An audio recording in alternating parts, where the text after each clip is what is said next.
This podcast was produced by OAR FM Dunedin with support from New Zealand On the Air.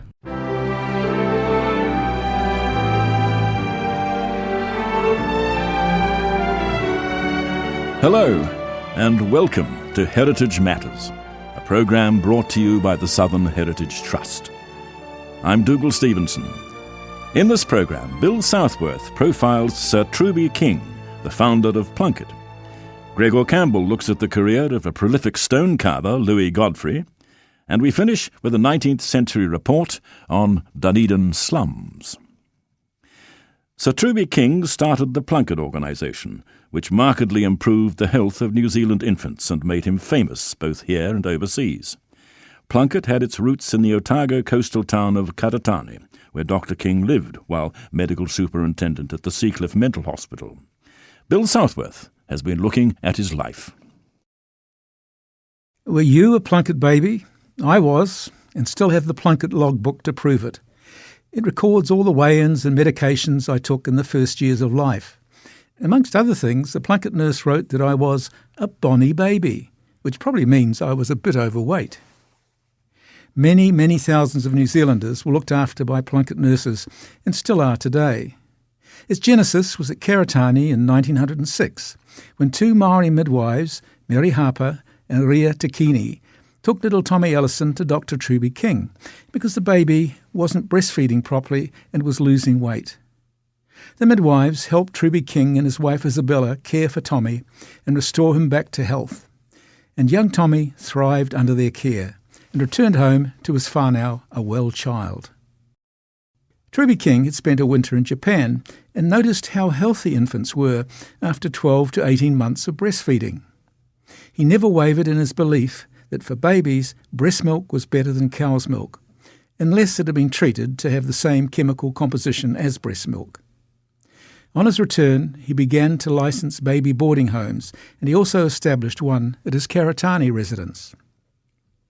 Less than a year later, the Society for the Promotion of the Health of Women and Children was formed. Truby King drew on the wide networks of Mia and Ria, as well as their years of experience in their traditional knowledge of healthcare, to develop the society. Shortly after its formation, the society opened the Karatani Home for Babies in Dunedin, with Mary and Ria becoming some of its first nurses and midwives, helping to nurture and raise these babies. More Karatani hospitals were opened, running care units and training an ever-growing number of nurses in maternal and infant welfare.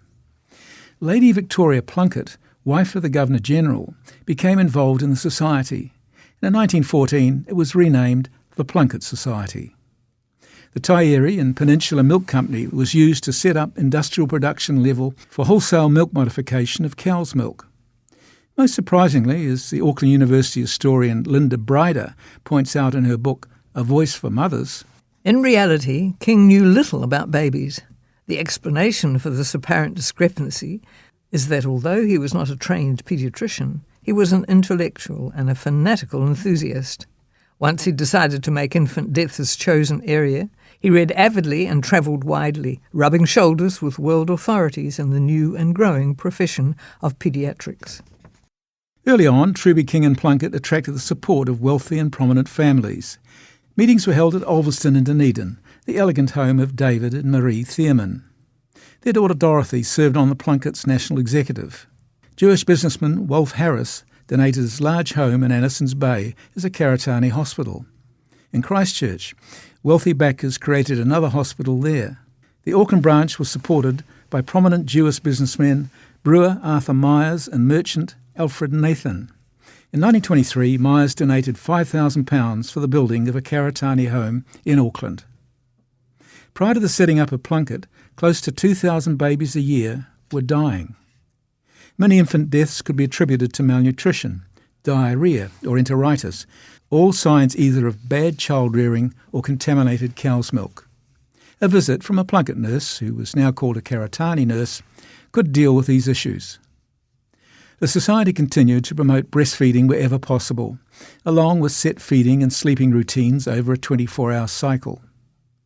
The routines involved feeding at regular times and the abandonment of night feeding. It also produced a book called The Feeding and Care of Baby, which was an instant success and sold thousands of copies. The growth of the organisation was not without its opponents.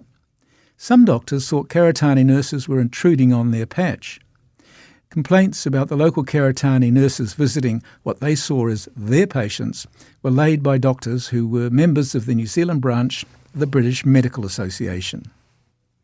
Some doctors were so hostile towards the organisation that they suggested it should only work with the poor and leave those who could pay to them.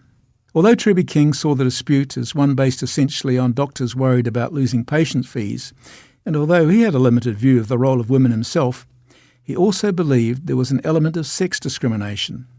He wrote to one local Karitani official that, "When an individual gentleman behaves very badly to an individual lady, her first instinct is not, I think, to regard the case as one for the exercise of tact.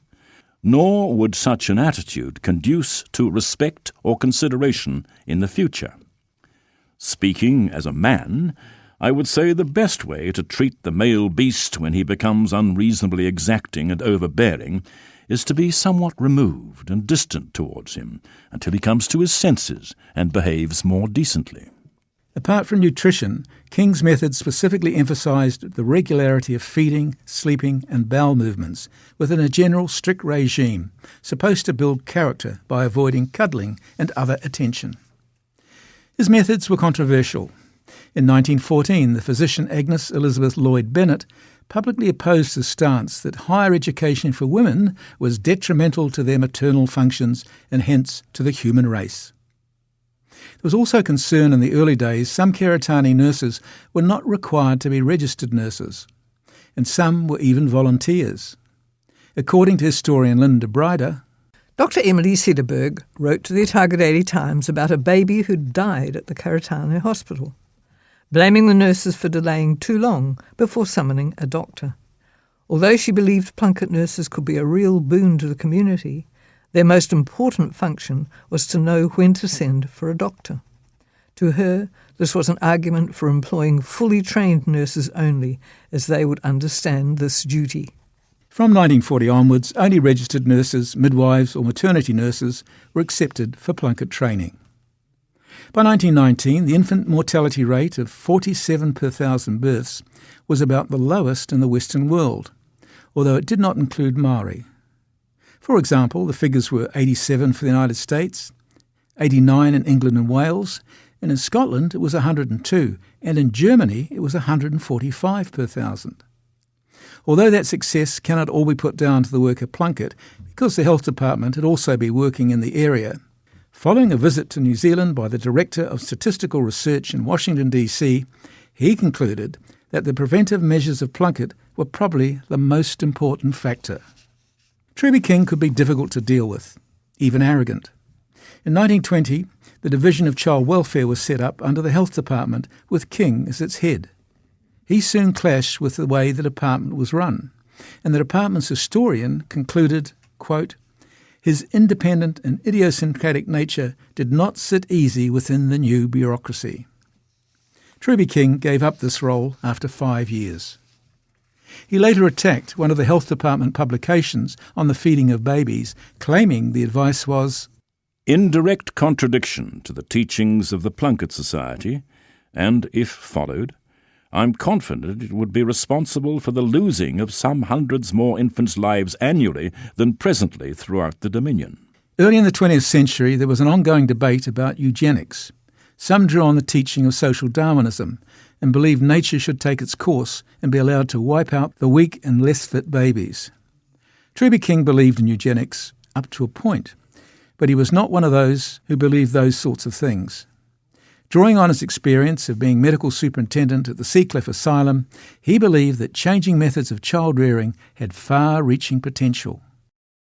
The first 5 years of a child's life are by far the most momentous years of existence, because during this period the whole future being, potentialities of body, mind, and even character are mainly determined.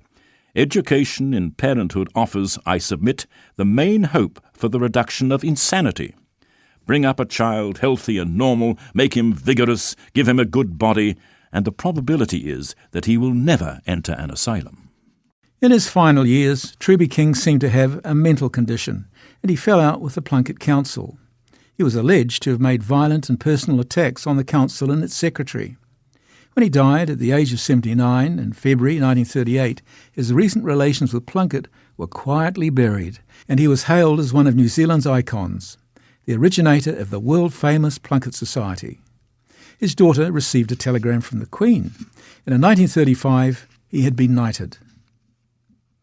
The work of the Plunket Society was credited with lowering infant mortality in New Zealand from 88 per thousand in 1907 to 32 per thousand over 30 years, although it has since been argued that it was less due to specific methods than to its general raising of awareness of childcare.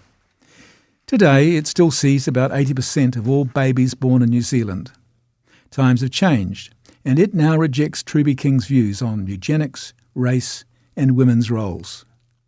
He was the first private New Zealand citizen to receive a state funeral. One of New Zealand's most eminent historians, Sir Keith Sinclair, described King as, quote, arguably the most influential man in Pākehā society in the early to mid-20th century. He had become a national hero, and more than 50 years after his death would be included in a list of the 20 most influential people in the 20th century New Zealand. This is Bill Southworth reporting. Many of Dunedin's fine older buildings contain stone carvings on their outsides, the work of master carver Louis Godfrey. Gregor Campbell has been looking at the career of this prolific carver and his two sons who joined him in the craft. Si monumentum requiris, circumspecie, is the epitaph for Sir Christopher Wren in his creation, St Paul's Cathedral. It translates as, if you want a memorial, look around you. I've used this quote in the past when referring to the Dunedin buildings designed by Robert Lawson, who designed First Church, Larnach Castle, Otago Boys High School, more than 300 buildings, of which 94 survive today. The epitaph could also apply to the work of Louis Godfrey, especially if you stand in Dunedin's exchange area. From the same spot, you can look around and see his carved stonework on the old BNZ building, the Grand Hotel, Wayne's Hotel, and the bank opposite Wayne's, which is now Stilettos. In previous years, you could see his work on the Stock Exchange. Toitu has on display a lion's head by Godfrey, rescued from demolition.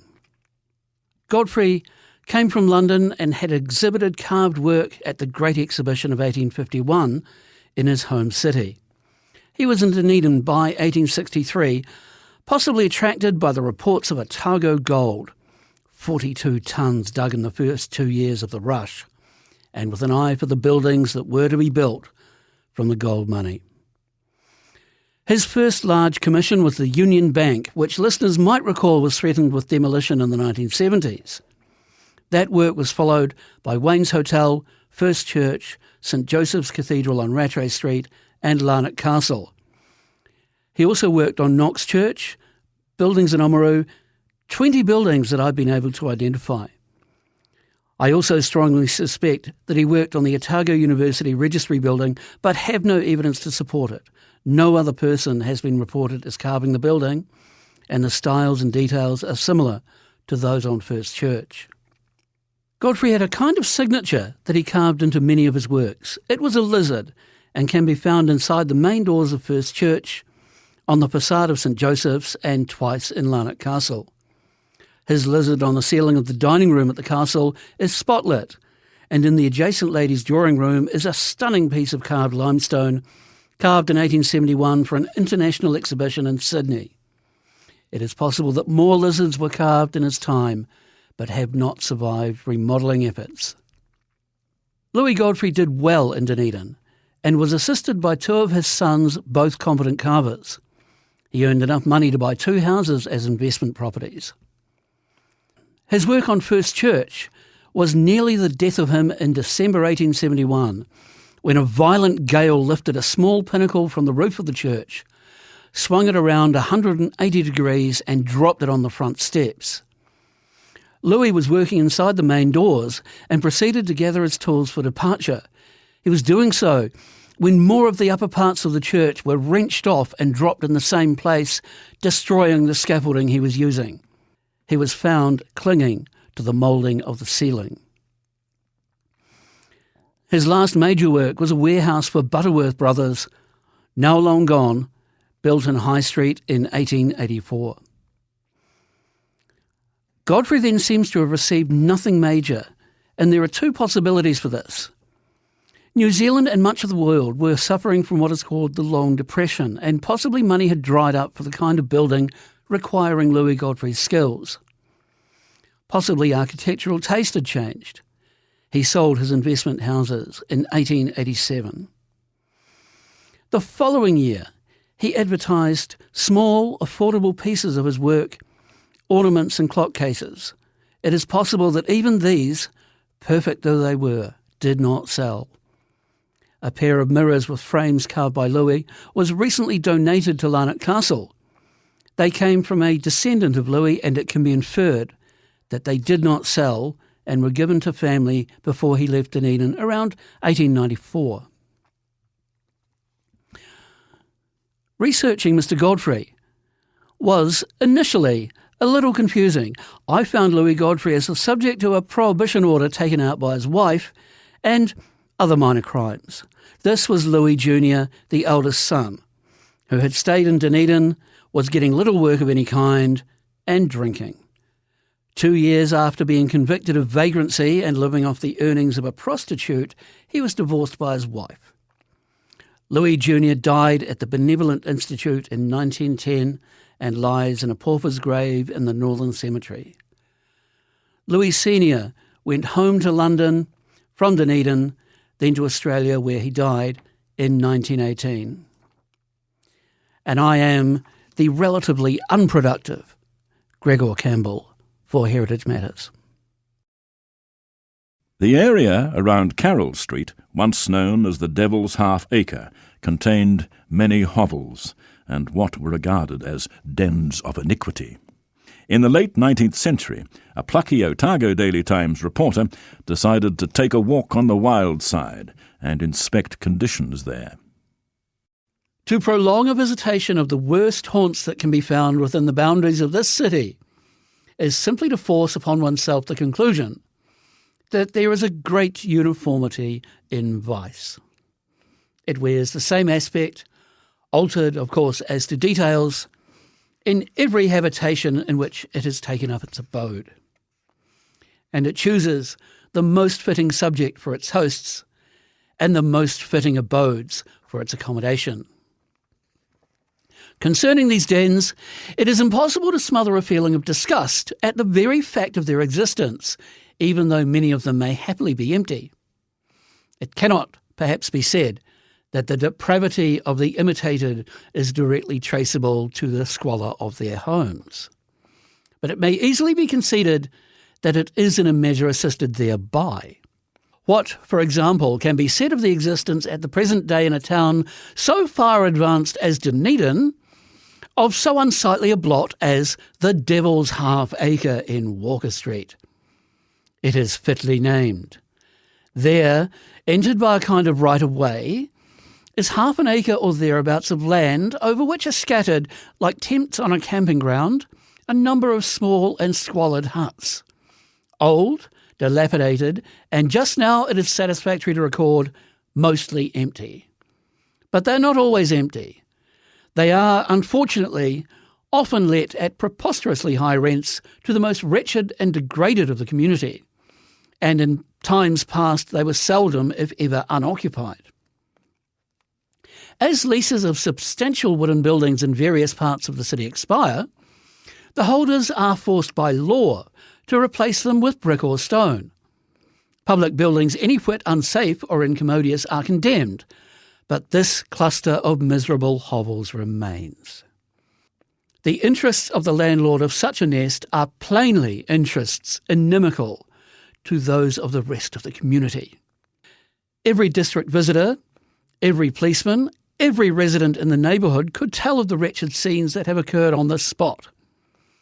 What could such a place ever be but a gathering point for the most criminal and degraded members of the population? There, every constantly moving unit of the mass has found a temporary resting place when needed.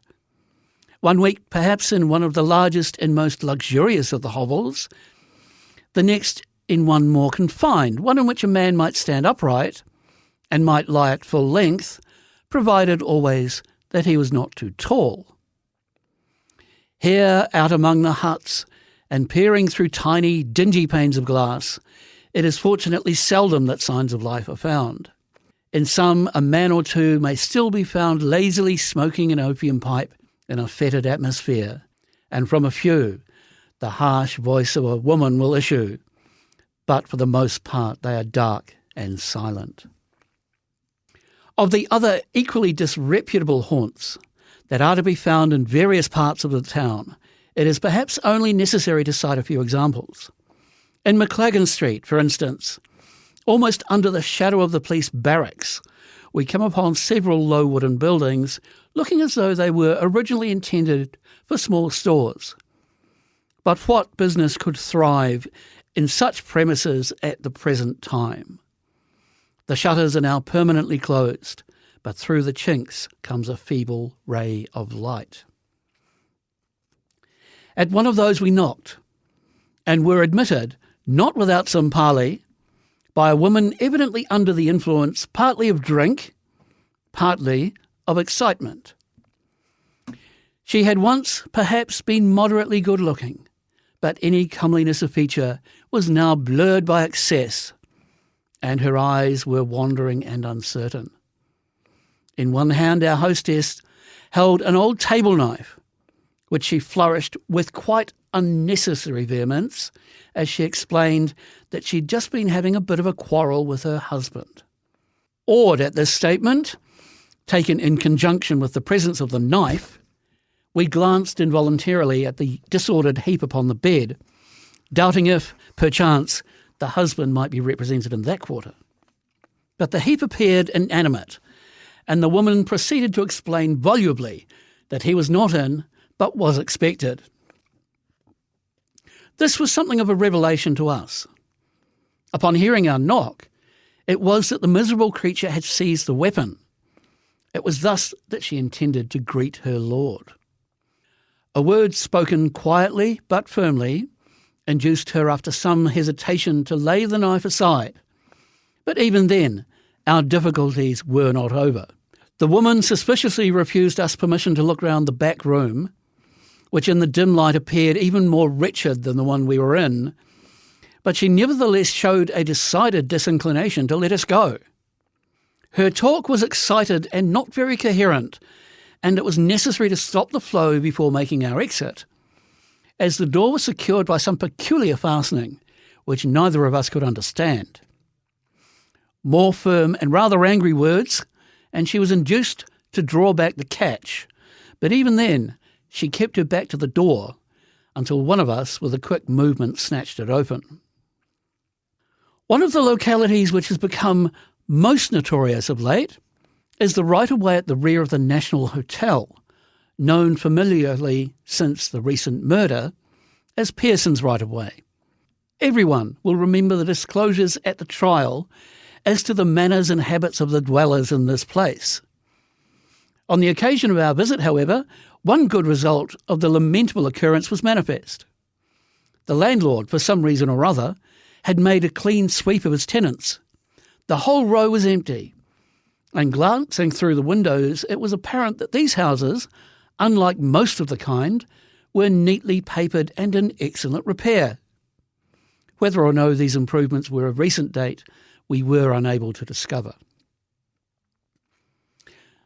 Such abrupt flittings are probably common enough among these people, and we were not long in striking their trail. Scarcely a stone's throw from the scene of the murder, in a small wooden shanty, we came upon two of the principal female witnesses at the trial. It was too palpable that their habits and mode of life had not improved. The room was full of some of the lowest characters in the town, and as we parleyed at the half-open door, one by one we could perceive these gentry slinking out at the rear. They did not walk boldly out, but glided away on tiptoe like escaping prisoners. A meeting with strangers was not only objected to, but feared. Inside, on a box that did duty as a table, was beer and a scanty supply of provisions indicating that festivities had been in progress. From these people we learned that most of the late inhabitants of the notorious right-of-way had migrated to South Dunedin. They themselves were dissatisfied with their new quarters and longed and intended to return to the old place. They seemed to regard the return as a flitting from the Mile End Road to St James's. The above merely gives a brief outline of facts with which perhaps everyone is acquainted, but which are seldom faced. The existence of these places and of the class which inhabit them unknown to all. The mode of life chosen by these people is as well known, and nothing is needed to add colour to the bare fact. How far matters are susceptible of improvement is the real question. But at present, year after year rolls on, and they are not improved. And I am the constantly self-improving Gregor Campbell for Heritage Matters. This show will be replayed on Thursday the 16th of April at 1 p.m. and Sunday the 12th and 19th of April at 7 p.m.